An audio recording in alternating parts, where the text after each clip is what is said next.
Hello, Joe here. It's Saturday the 8th of March and here I am bringing you another chili plant update. So I'll give you a sneak preview of what I've got to come in this video. And what I will say is so far I've been enjoying growing.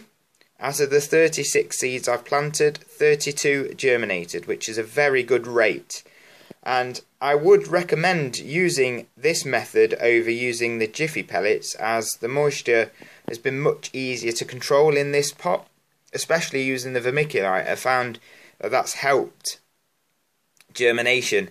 Now last year I did get 100% germination rate, which was obviously going to be hard to beat, but I planted more seeds this year and I think over an 80% germination rate this year is absolutely a success. So we'll quickly go on just to sort of have a look at the plants. This row right at the front here are actually tomatoes. They were planted last Sunday, so they're only 6 days old. They're a bit straggly, which is how the chili plants have been, but the weather's not been great in February and March. The light levels have been very low and I can't afford, nor have I got the space for artificial lighting, unfortunately. So we're making do and we're potting them deep, as you can see from this Jamaican jerk here. I pot them deep and the roots will grow out of the stem at this early stage. So it's not too bad and it's nothing to worry about too much. So we'll just quickly move on to these. These are the Jamaican jerk. Some are smaller than others, but overall I'm really happy with how these have been.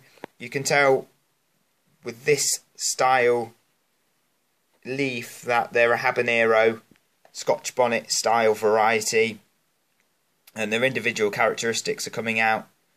Leaving them in this smaller pot for longer I think is the way forward, because when you look at this one here, in this big pot, that was potted last Sunday, so it's been in this pot for 6 days. It was the same size as these when it was potted on, but you'll see that this is much smaller now than these. So these have grown. That's probably because it's just getting used to its new pot and maybe it will shoot up within the next couple of weeks. But we'll see, it's all an experiment. So these ones here are lemon drop. As you can see, these sort of in this line here are lemon drop. As you can see, these are very, very big. I will plant these right up to these seed leaves here. And incidentally, I think while I'm doing this video, I'll quickly show you the difference between what a seed leaf and what a true leaf is. As you can see with these plants, these, sort of focusing maybe on this one, these are the seed leaves and these are the true leaves. So you want to be potting on when they've got the first true leaves. And maybe the second set of true leaves also.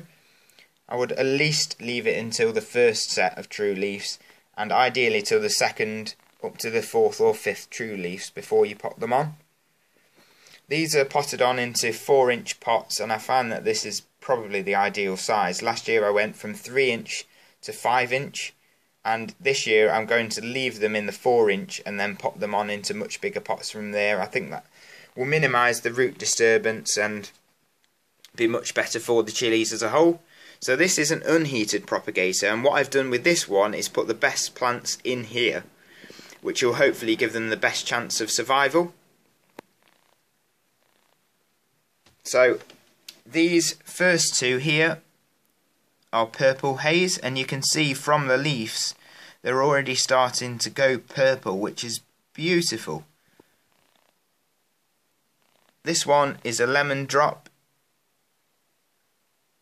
that one is a lemon drop, and that one is a lemon drop, and this one here is a tangerine dream. And you'll see, if I bring this out a bit, the size of this tangerine dream, I mean, that is not bad for a month-old chili seedling. Very, very big, considering it's had no artificial light, and yes, it's had artificial heat in a heated propagator, but nothing to grow so tall in my opinion. So I'm very, very pleased with this variety. So we'll move on to this. This is another tangerine dream. You can see how big that is. It's great. Nothing more to say on that. Now we'll move on to these. These are the more sicklier varieties. The ones that don't look so good. You know, the ones that have got something wrong with them. So this one you can see, try and just get some focus, you can see that the leaves have got white spots and in some of the areas look almost burnt. And that's true of this one, half the leaf snapped off. That one there, you can see the tip of that leaf is slightly burnt. And I think that was just stress from when they got potted on. I don't think they're nutrient deficient, and I've certainly not added nutrients, so I don't know exactly the cause of that. But I suspect it's just stress of potting them on. Maybe I potted them on a week too early. So maybe I made the same mistake as last year, which I vowed not to make. But if you've got any comments and you want to leave them in the comment section below or private message me, of course I'm always grateful for your comments and for your feedback. And perhaps we could discuss what this is exactly and why some of my plants insist in doing that. But I've certainly got at least 6 good plants so far. And some of these are going to, of course, turn into, well, great plants. So far, so good. Of course, I'll keep bringing you further chilli plant updates, so keep watching my videos. Please comment, like and subscribe as always. And thanks for watching.